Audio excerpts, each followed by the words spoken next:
My name is Piper Rowan Hale, 30 years old, registered nurse in Austin, Texas, and apparently, the invisible daughter of a very visible family. My brother got a car, a condo, and $10 million. I got silence. When Grandpa died, I thought maybe, just maybe, someone would remember I existed. But 3 days after the funeral, the will was read without me. No text, no call, no seat at the table. They thought I'd stay home, like always. They were wrong. I drove straight from my night shift to the Travis County probate office, still wearing my scrubs, badge clipped to my chest, hair unwashed but heart steady. I didn't knock, I walked in. Every head turned. The smiles froze mid-polish. You could smell the money and guilt mixing in the air. Someone whispered my name like it was an inconvenience. Then the lawyer stopped reading, his pen midair, his voice slicing through the room. We cannot proceed without her. 5 words. That's all it took for every fake smile to collapse. My mother's hand trembled on her pearls, my father's jaw locked tight, and my brother, well, he learned that day that you can buy attention but not truth. They had erased me from the invitation list, but not from the will. And if they thought I'd sit quietly while they cashed in Grandpa's legacy, they had no idea what kind of storm they just invited into that room. If you think money can't expose what family really is, wait until you hear what happened next. The air inside the probate office felt like an expensive lie, chilled and rehearsed. I sat across from a wall of polished glass, and my reflection looked like someone who didn't belong. But the name tag on my chest said otherwise. I belonged here more than any of them. The man behind the desk introduced himself as Daniel Mercer, estate attorney for the late Alfred Hale. His tone was neutral, his eyes sharp, the kind that had seen too many families implode over signatures and ink. Around the long oak table, my parents, Richard and Corinne Hale, sat upright, expressions caught between guilt and irritation.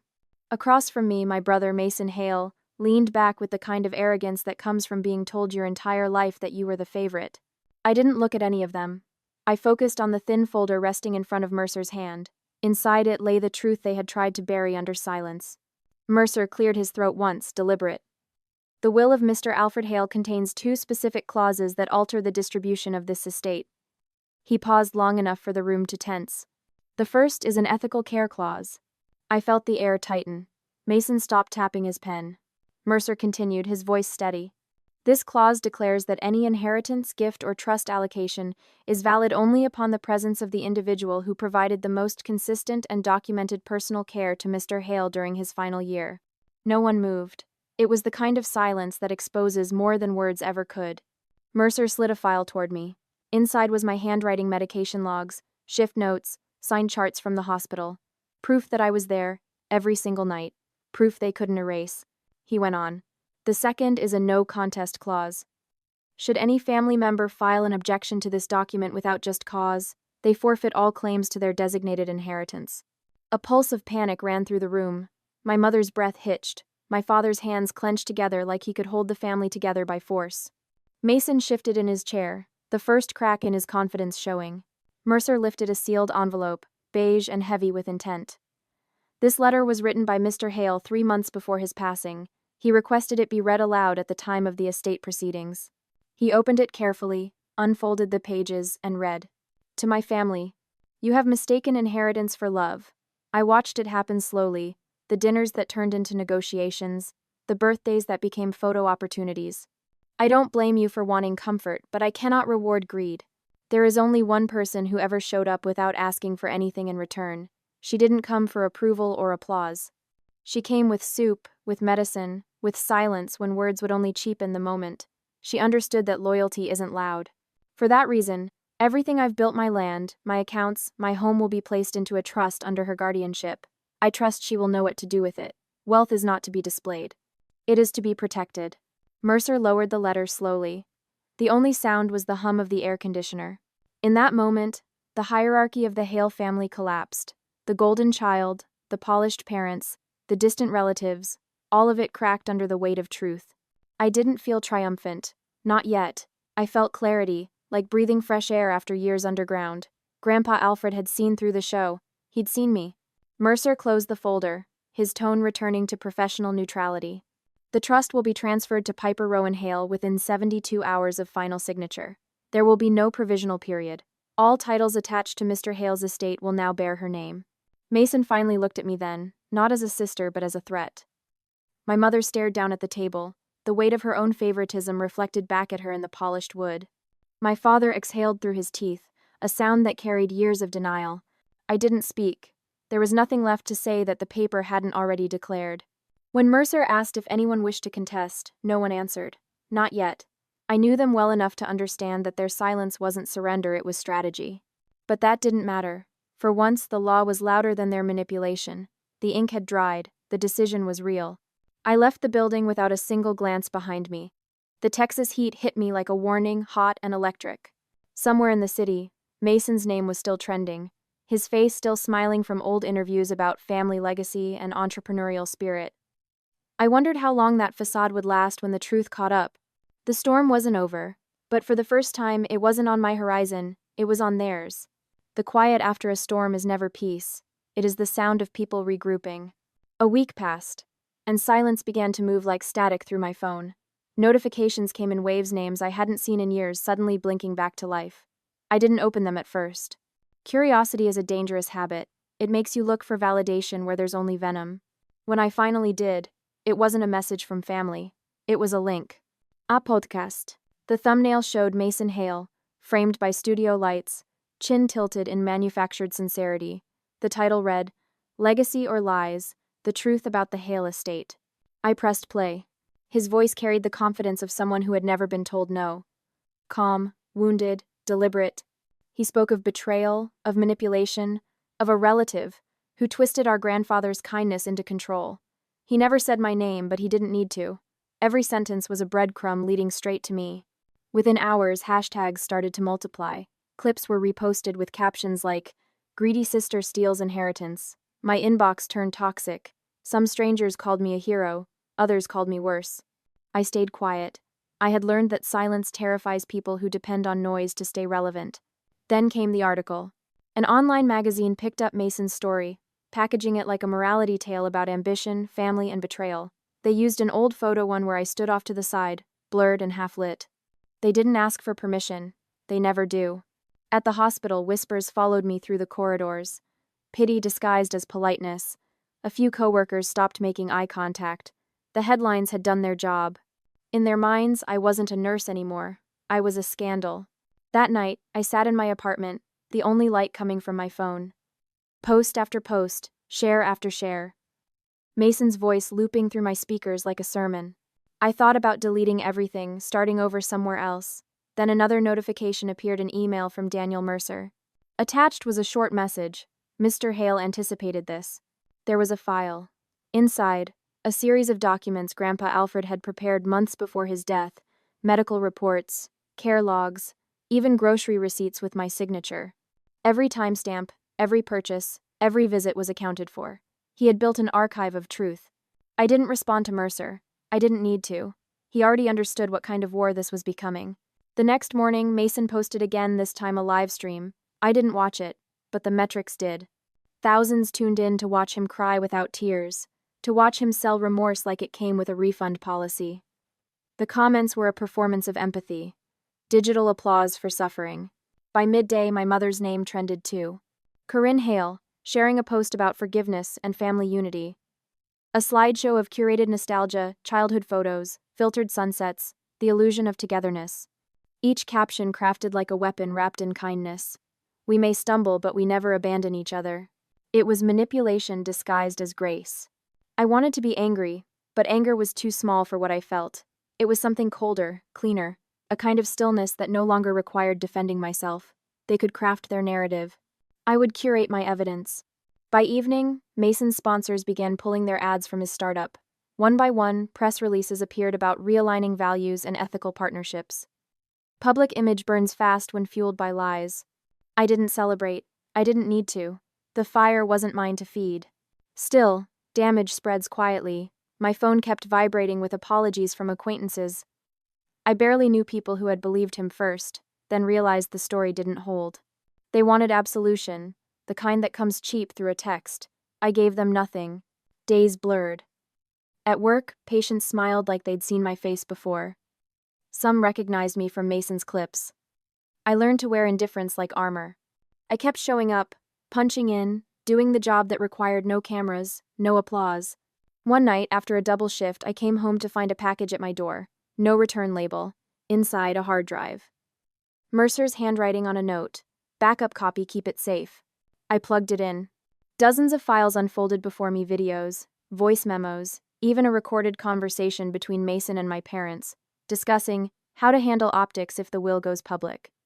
My stomach turned. They hadn't just erased me, they had rehearsed it. It was no longer about inheritance. It was about exposure. I transferred everything to a secure drive and locked it in a box. There would be a time to use it, but not yet. I wanted them to feel the weight of waiting, the same weight they had made me carry for years. In the days that followed, Mason's empire began to crack. His latest investor froze funding, pending internal review. His social media accounts filled with comments quoting Grandpa's letter, screenshots leaked from anonymous accounts. I didn't post them, but I knew who did. Truth finds allies in quiet places. The irony didn't escape me. The brother who built his brand on being the face of our family had become the proof of its decay. Late one night, I turned off my phone and stared at the ceiling. The noise had quieted again, but it wasn't peace. It was the breath before collapse. I realized then that this wasn't just revenge, it was correction. They had weaponized attention. I would weaponize silence. I didn't need to fight them publicly. I only needed to let them speak long enough to undo themselves, and they were already halfway there. There is a kind of quiet that doesn't comfort, it accuses. That's the silence I carried when I unlocked the door to Alfred Hale's old house for the first time since the funeral. The air inside hadn't moved. Dust traced outlines of forgotten habits, a mug left upside down by the sink, a half-finished crossword, the faint smell of old coffee and cedar polish. Time had stopped here, as if waiting for someone honest enough to restart it. On the table sat a small envelope with my name written in my grandfather's hand.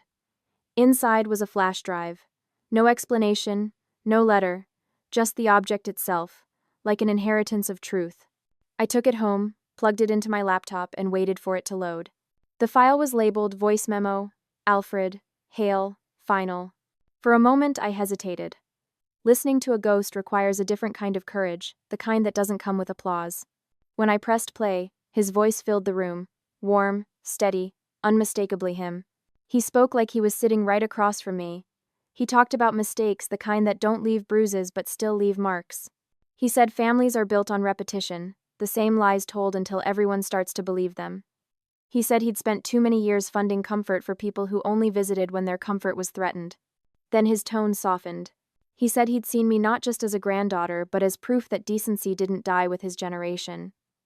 He said I didn't owe anyone forgiveness, not when silence had been my only inheritance for so long. When the recording ended, I sat there, still. The hum of the computer fan felt louder than breathing. I realized I'd been waiting for his voice, not just to confirm the will, but to confirm me. Later that week, Corinne Hale showed up unannounced. My mother didn't knock, she never did. She arrived with a grocery bag and a tone rehearsed for sympathy. She said she brought muffins, still warm. I didn't ask why. She spoke about family, about repairing what's left. Her words moved like smoke, visible, shapeless, impossible to hold. I didn't reply. There was nothing left to fix that hadn't already been broken by her silence years ago. She filled the air with nostalgia, small memories polished into guilt traps. Every sentence began with, "Remember when?" I didn't. Or maybe I refused to. When she left, the muffins sat untouched on the counter, cooling into props. The next day, Mason Hale arrived. He didn't call either. He never needed permission, entitlement was his language. He stood on the porch with that same expression he'd worn at every family gathering, confidence dipped in arrogance. I didn't invite him in. He said he wanted to clear the air, but his version of clarity had always been fog-shaped like sincerity. He spoke about public perception, about managing fallout. He asked if I could make a statement, something about unity, forgiveness, maybe a joint post. He called it damage control. I called it desperation. I didn't answer. I didn't need to. The silence between us was older than either of us knew what to do with. He eventually left, pretending it was his decision. That night, I returned to the house. I sat in Grandpa's study, surrounded by the stillness of things that had outlived their purpose. I opened drawers, not to search, but to understand. That's when I found a small leather-bound notebook, tucked beneath a box of old tools. Inside were his daily notes, his version of a diary. Each entry was short, almost mechanical. The date, the weather, and a sentence or two about who had visited. I flipped through the pages until one stopped me. She came again, stayed late, didn't talk much, but she saw me. I traced the ink with my fingertip. Those words carried more weight than all the apologies that would never come. The following morning, a letter arrived by courier, another envelope from Daniel Mercer, the attorney. Inside was a printed transcript of the same voice memo I had listened to, signed, dated, and notarized. A line at the bottom read, "Filed as personal testament to character for ethical clause compliance." My grandfather had prepared evidence not to justify his decision, but to protect me from theirs. I folded the letter carefully and placed it in the notebook. The truth didn't need amplification, it only needed preservation. That evening, my phone buzzed again. A new post. Mason Hale had uploaded a picture him standing in front of Grandpa's house, captioned, "Legacy belongs to the living." Comments flooded in, echoing support, sympathy, outrage. He was performing grief again, this time on location. I didn't respond. I simply watched the screen, then shut it off. His performance needed an audience. Mine didn't. The world measures power in noise, but Grandpa had taught me something else, that real strength exists in restraint. So I decided to do nothing. No statements, no posts, no replies, just stillness. Let the noise burn itself out.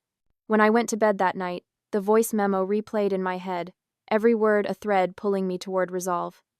The family had mistaken my silence for weakness. They were about to learn what it sounds like when silence has purpose. I wasn't going to fight them publicly. I was going to let the truth speak in its own time. And when it did, it would be deafening. The warning signs came quietly like thunder muffled by distance. A letter arrived on a Thursday morning, heavy and official, stamped with the seal of the Travis County Probate Court. The envelope held a single page, notice of intent to contest. The names beneath it were Mason Hale, Corinne Hale, and Richard Hale. I didn't react. There was nothing new about their ambition. What surprised me was how predictable it all felt, like a rerun of a show that had already lost its audience. I folded the notice, slid it into a drawer, and went to work. That afternoon, Daniel Mercer called. His voice was calm, the kind of calm that carries consequences. He said the clause my grandfather had written was absolute. The moment they filed without evidence, they disqualified themselves from every part of the estate. He used the phrase, self-executing forfeiture. I almost laughed. Grandpa had thought of everything. Still, legal storms don't arrive with lightning, they build pressure first. Within days, tabloids recycled Mason's narrative. Headlines spoke of family betrayal, questionable ethics, and the nurse who stole the fortune. I read none of them fully. I didn't have to. I knew the formula: one villain, one victim, and one headline that sold ad space. At the hospital, a reporter waited outside the parking lot, camera ready. I walked past him. He asked if I had any comment on the lawsuit. I kept walking. Silence once again became armor. 2 days later, Mercer sent an email, a copy of the court's response. The contest had been rejected on preliminary review. Lack of standing, it said. The law had spoken faster than outrage could travel. For the first time in weeks, I felt my lungs fill properly. It wasn't victory, it was verification. But truth never ends with a single decision. The following morning, Mason's startup lost its largest sponsor. An anonymous leak had reached the company's board, an audio file of his strategy meeting, where he described the lawsuit as a temporary PR stunt. The clip spread across social media before lunchtime. He deleted his accounts by evening. I didn't send the leak. I didn't have to. The truth had found its own route through the chaos. Corinne tried next. She gave an interview to a local lifestyle blog, dressed in pale colors, every sentence dripping with moral performance. She spoke of miscommunication, family unity, and a daughter lost to bitterness. The writer described her as elegant in grief. I almost admired the precision of her denial. Almost. That night, Mercer texted a single line. Public opinion shifts faster than verdicts. He was right. By morning, the comments beneath the article had turned against her.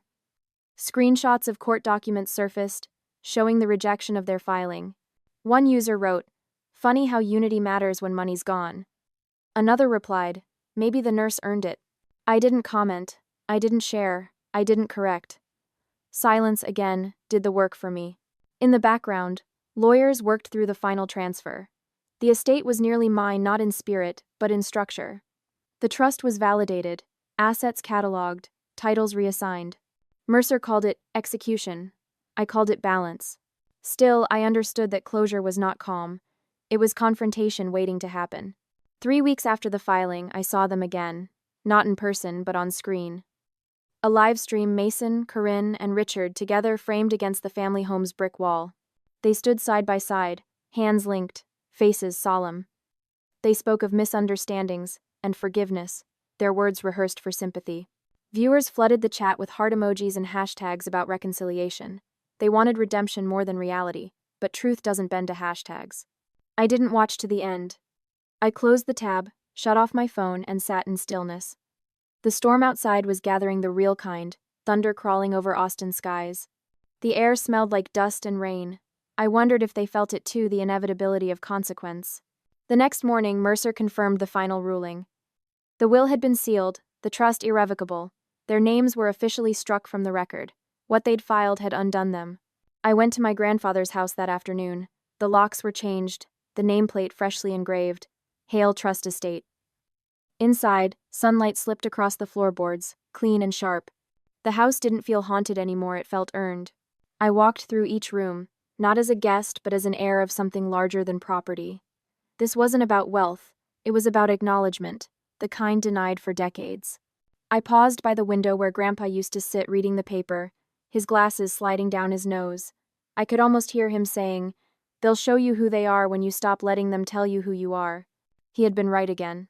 That evening, the news cycle finally turned. An investigative piece aired on a local station, not about me but about Mason's startup. Whistleblowers had come forward. Fraud, inflated metrics, unreported partnerships. The company's valuation collapsed overnight. By morning, his investors sued him for misrepresentation. Corinne deleted her blog. Richard issued a statement through family representatives, citing emotional strain. Their unity dissolved as quickly as it had been staged. The storm had passed for me, but for them, it had only begun. I didn't celebrate. I didn't post. I simply brewed coffee, opened the window, and let the wind carry away what was left of their noise. Justice doesn't arrive with applause.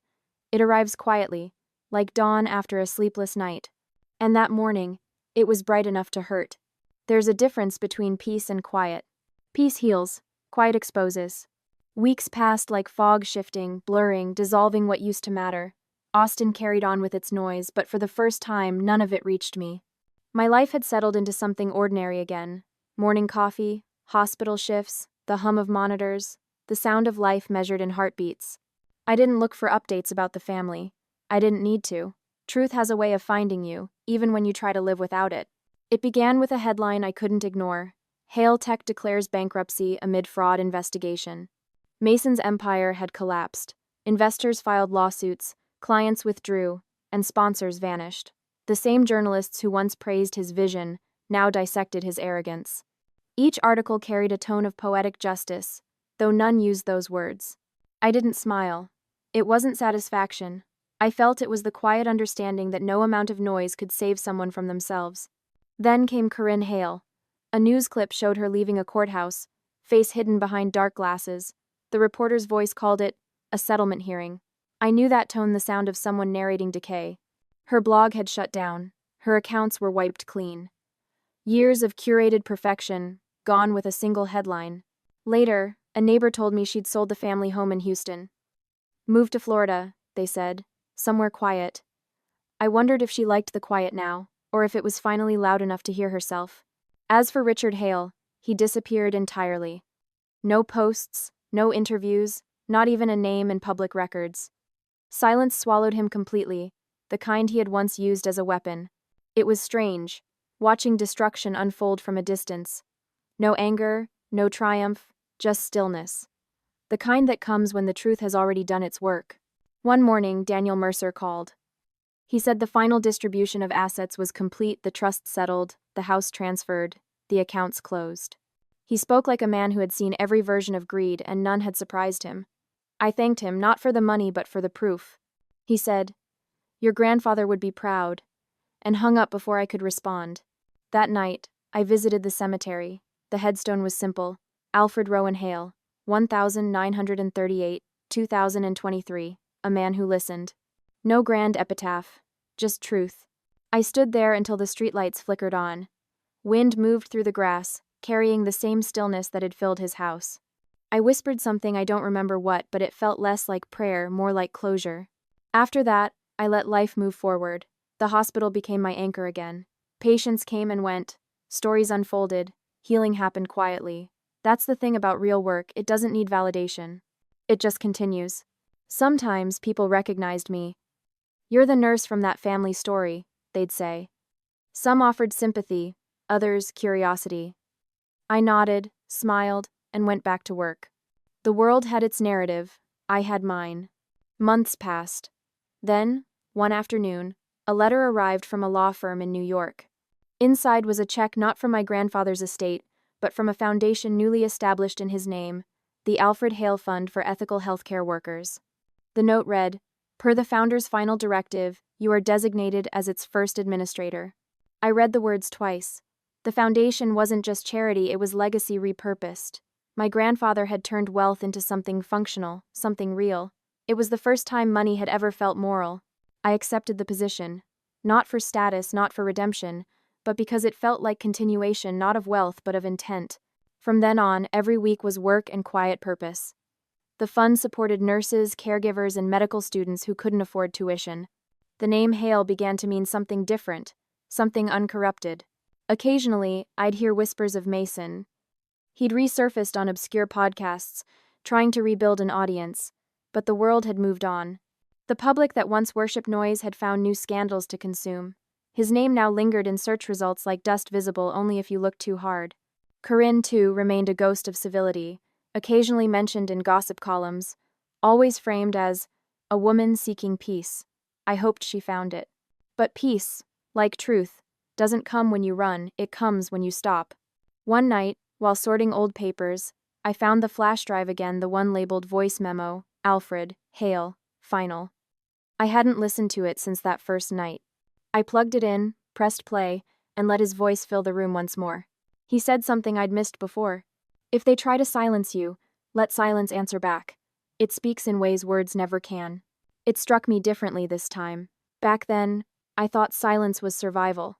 Now I understood it was justice. I didn't destroy the files or the notebook or the transcripts.